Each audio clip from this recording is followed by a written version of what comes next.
This episode is sponsored by Kerkering Barberio, your trusted partner in tax, audit, and outsourced accounting services.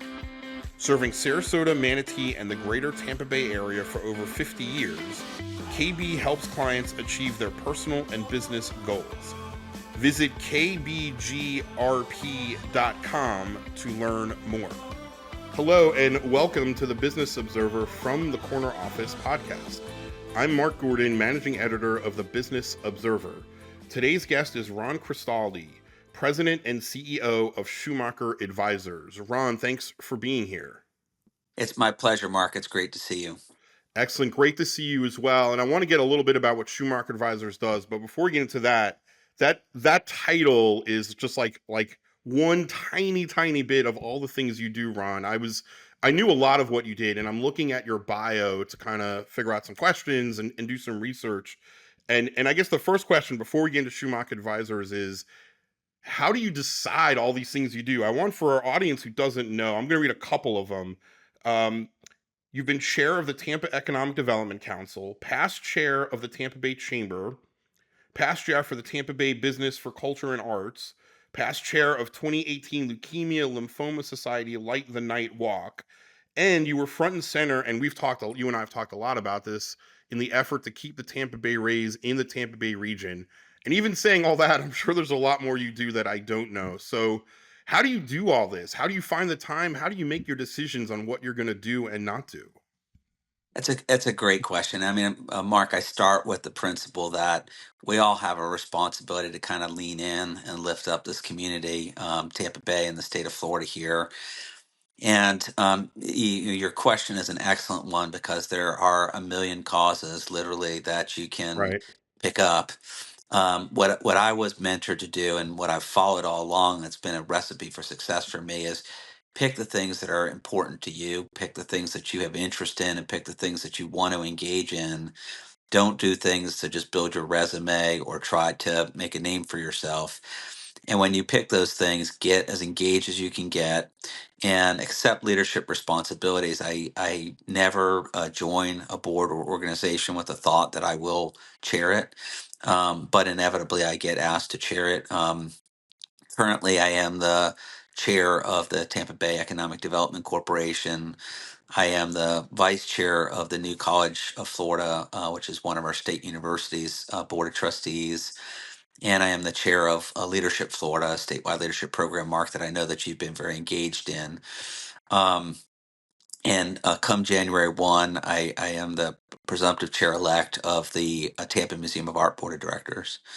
Um, so I chose those things because, and they sound like they're a little bit disconnected, but Right. they're not. They're not really.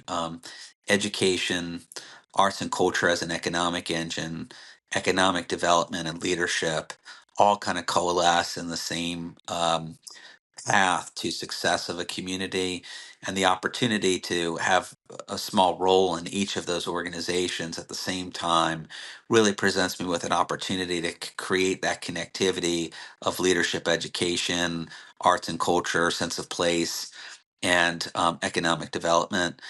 The other part of your question was, how do I do it? And that's with a lot of good people around me, a lot of smart, talented people who help out both within those organizations and within Shoemaker, which I'm blessed to have the support of my company and my firm behind me. But it's not. It takes a village to do any of these Yeah. things, and I've got a village around me really helping every day. Yeah, for sure. And I didn't even mention Leadership Florida, which you are chair of, as you just said, and we're both alum. And we'll get into a little Leadership Florida later, but that's such a fantastic organization. But okay, we're going to step back and we're going to talk about Shumaker Advisors. You're an attorney. Shumaker Advisors is a little bit different than being an attorney every day. Tell us about what's sort of the elevator pitch. What does Shumaker Advisors do? Yeah, it's an excellent question. And many law firms, most law firms, focus very acutely on the traditional practice of law. But I'll tell you a story. In my past, I was a young lawyer, and a client had called the senior partner and asked if they could bring a Brazilian physician to Florida to train on a very unique procedure that physician could then take back to Brazil and save lives with. Um, And I did my research, and the short answer was you can watch somebody else do it, but if you're in the state of Florida, you can't touch a patient unless you're licensed in the state of Florida. And to my sort of surprise, the senior lawyer said to me, have the law typed into the system and tell me how you would change it to permit this activity. Right. And I naively said, you want me to change the law?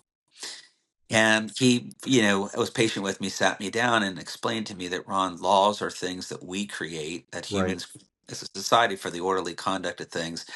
And if it's broken, it's incumbent upon us to fix it. And here, lives are going to be lost if we don't allow this physician to train. So go change it.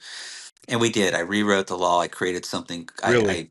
I wrote something called the International Visiting Physician Program, which was very highly regulated. You had to have a license in a country Sure. recognized by the World Health Organization, be it a direct supervision of a Florida licensed physicians, be it an academic institution in Florida, so on and so forth. But 4 months later, that law was passed, and that individual was here training. Fast forward, I'm realizing I have that lesson in mind, and I realize that if I need a tax lawyer, I bring in a tax lawyer. If I need an intellectual property lawyer, I bring in a patent lawyer. But when public policy issues come up, Shoemaker didn't have those tools to be able to service the client need that way. So I business planned it. I sat my partners down and said, "Hey, I have this idea. I think we ought to approach this." And I'm not sure that they all understood what I was talking about, but they had enough trust and confidence in me to say, "Let's make it work." And here we are, 6, 7 years later, and it's been wildly successful. Yeah, that's so amazing. I want to go back a little bit. So, because you're a young attorney, and a mentor of yours says, "Yeah, go change the law." What was your mindset and reaction on? Wait, I'm not a legislator. I'm not a policy maker. I went to law school. And how did you sort of overcome? I mean, the doubts you might have had to execute on that. Yeah, it was a real aha moment, right? Yeah. And what it taught me is that lawyers, in order to be effective, need to be creative. And every year, legislatures getting together in Florida and at the national level to evaluate the state of law, right? It's organic. And the beauty of what our founders created under our Constitution is that it has mechanisms to adapt to law, right? They couldn't have conceived of the internet, but there are things today that we have to deal with that are legal issues associated with the internet, and we've got those mechanisms. But you're right; it was frightening as a young lawyer, because as a young professional, you take comfort in being able to know and figure out what someone else has told you is the law. And what it immediately caused me to shift to is complex problem solving, which is now what I do all day, every day, right? It's what are the tools to solve some complex problems. And you would be surprised how many very good people are out there who are trying to do good things and face legal or regulatory impediments in those, and need some accommodation, need some way to either interpret or change the law to do that. And now I've got a really deep bench of individuals who are on the team who can help with that issue, just like if they need Yeah. somebody to interpret the tax laws. You guys are like sort of combating the law of unintended consequences, right? Which is, no offense to Tallahassee or Washington, but that's a lot of, I shouldn't say a lot. That is some of what happens, right? When regulations are passed. Yep, that's absolutely it. And the other piece of public affairs is appropriations, right? There Yeah. we do pay taxes, and the government has resources to do certain things. So, in ways we've been able to help entities like Grace Point Mental Health Care secure funding to build a women's mental health facility, or the Lions Eye Institute, which is a longtime client of mine, and, Sure. and procures corneas for transplantation, to receive some dollars from the federal government to build a vision health center, and are now partnering with the University of South Florida to do that and bring screenings and sight to children. And it's really a feel good opportunity to be able to say, how do we take these business interests that are public policy issues, whether it be treating mental health issues or giving sight to people who are blind, Yeah. and marry that with government policy to have a win-win for everybody.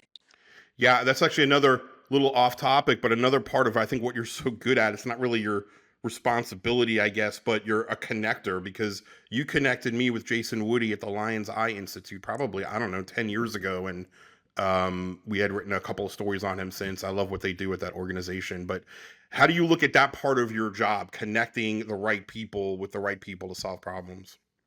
It's probably the most fulfilling part of what I do, right? It's making those connections. I'll tell you another story.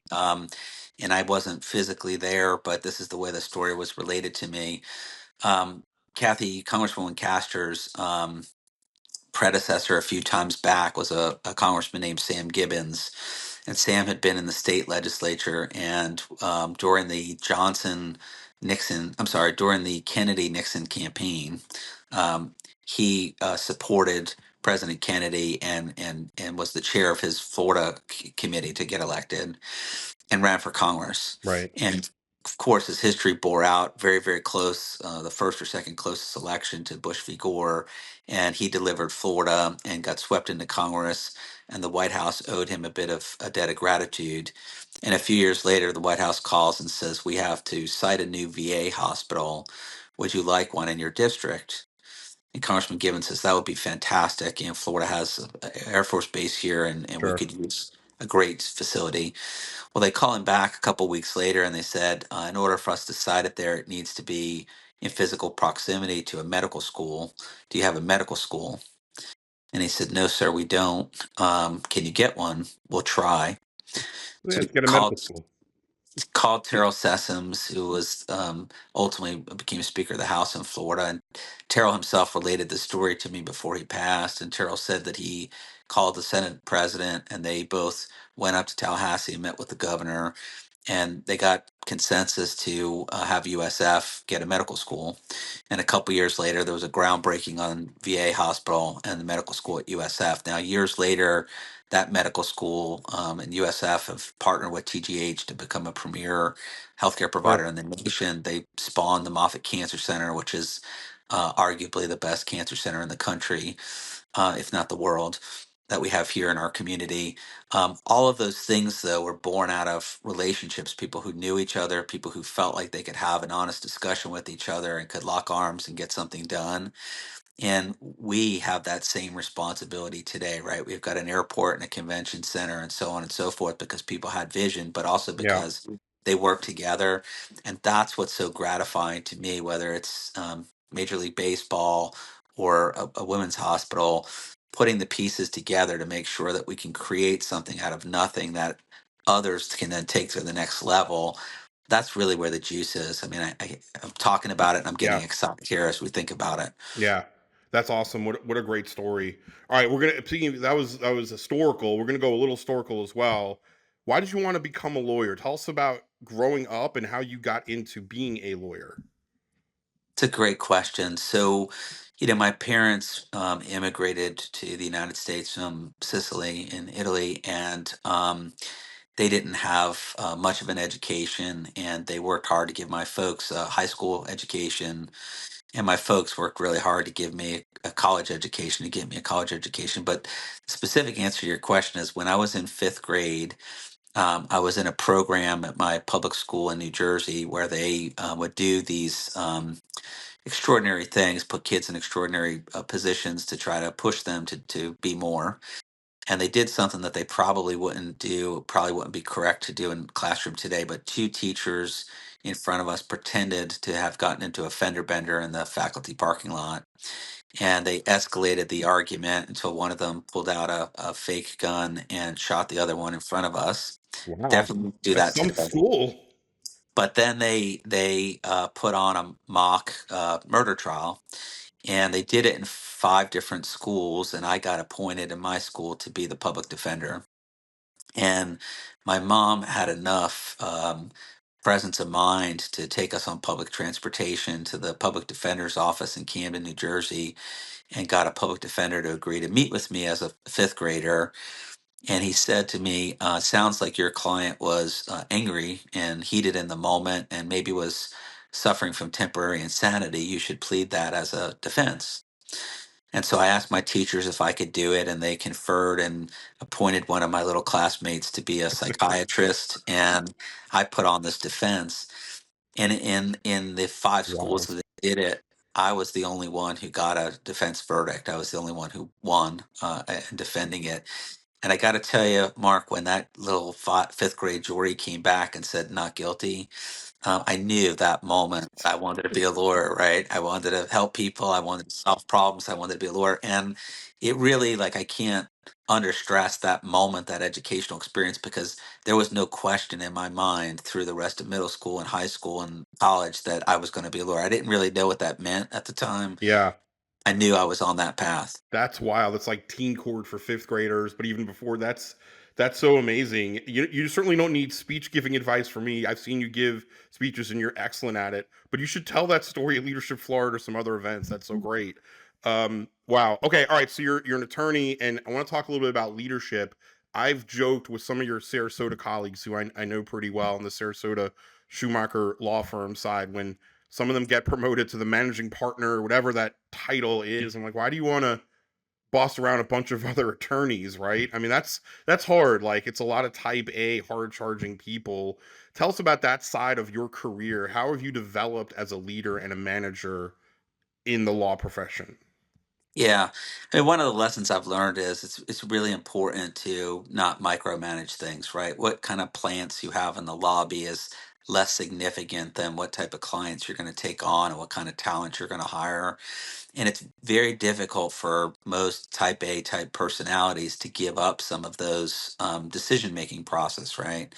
And so, when I have a colleague that says to me, we're putting up some security doors around the office to make it a little harder for an intruder to get around. The architect's coming. Do you want to meet with them and help pick out the doors? My quick answer is no. Somebody else can do that. I have confidence that somebody will pick out nice doors, right? Yeah. But when we're talking about strategically, what markets do we want to be in? Or strategically, what kind of talent do we want to be in? What kind of firm do we want to be? What kind of philanthropy do we want to engage in? Those things kind of speak to the soul of the company. And those are the kinds of things that I think good leaders build consensus around and execute on. And so, life for me, professional life, has been a constant struggle to not get too caught up in the day to day things that Yeah. are important but are not strategic in their execution, and to delegate and to have really good people. And I do this once a year. I sit down the week between Christmas and New Year's and take a day to think about everything that's gone on in my life and try to have a number two on everything that I'm doing, whether that's my law practice or the only thing I don't delegate is my parenting, right? Because you can't delegate that. But everything else, I try to make sure I have a number two. And I'll tell you, whenever somebody asks something to me personally, particularly if it's fun and interesting and exciting, I want to do it myself. I Yeah. want to get to the details. I want to research it. I want to draft it myself. But usually what happens is I say, yeah, I'm going to do it myself. And then 10 days goes by and I haven't gotten to it. And then I realize I need help, right? So it's really about being self-aware too of where your limitations are and where your highest and best use are and what your people around you can do as well or better than you are and deploying it that way. Yeah, that's an interesting point. You just reminded me of a quick story. I'll share that. And as a Jersey guy, you might be aware of so Wawa, right? The Wawa brand in Philadelphia and South Jersey is very high. It's like Publix here, right? It's amazing. I'm here in Florida in Sarasota. Wawa comes, they're going to open in Florida, and the CEO was coming. I think it was Wesley Chapel Wawa. And as the editor, I had to assign the story, but I wanted to take it myself. But you have to figure out that's to your point, right? These things are interesting and compelling in your life, but sometimes you have to make a decision. That's for the younger attorney to do. That's for somebody else to do. Yeah, that's exactly right. Well, first I'll say the federal South Philadelphia soft pretzels that they serve at Wawa. I was Right? just glad to have those here locally. It's a And big win, Ron. it's a huge win. I and Amorosa rolls too. Yes.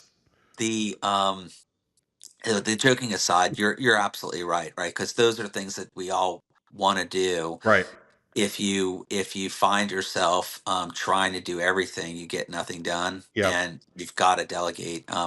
Lessons I wish I could tell you that I learned either the easy way or intuitively, but I had good mentoring on those things too, where I could remember mentors saying to me, look, I could do everything that gets done in this office, but if I let everybody go and I tried to do everything, nothing would get done. And that's an important lesson. For sure.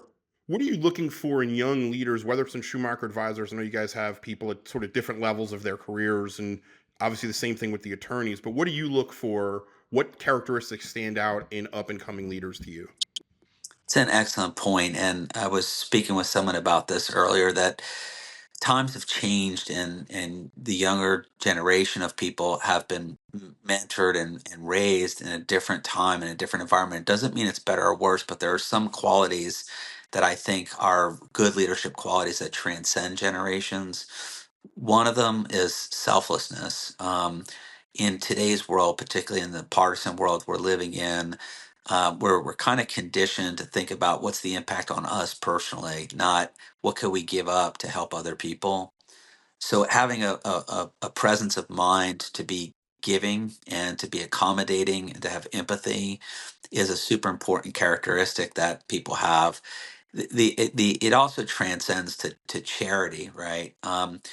30 years ago, when I started to practice, companies had a sense of responsibility to give to the community. There were things like the Business Committee for the Arts, where companies joined with an annual membership and gave a check with the only expectation that the organization would be good stewards and take that money and use and deploy it to lift up arts and cultural organizations. Somehow that changed to be marketing dollars.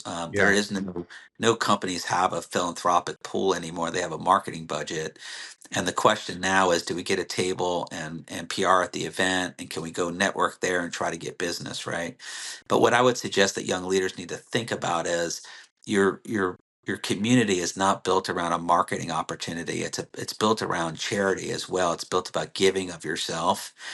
And so those characteristics of being selfless, having empathy, thinking about things in charitable terms, because not everything has an ROI for you in the direct sense, but rather in lifting community, there's an ROI for everyone.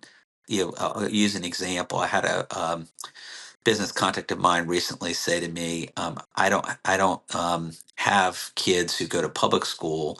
Why should I have to pay into the public school Yeah. system? And my response was, there are a lot of people who don't have children at all that pay into the public school system.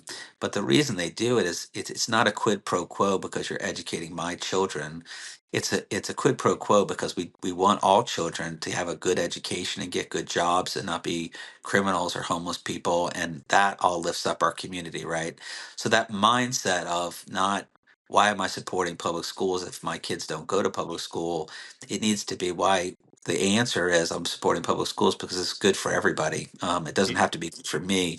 It has to be good for everybody.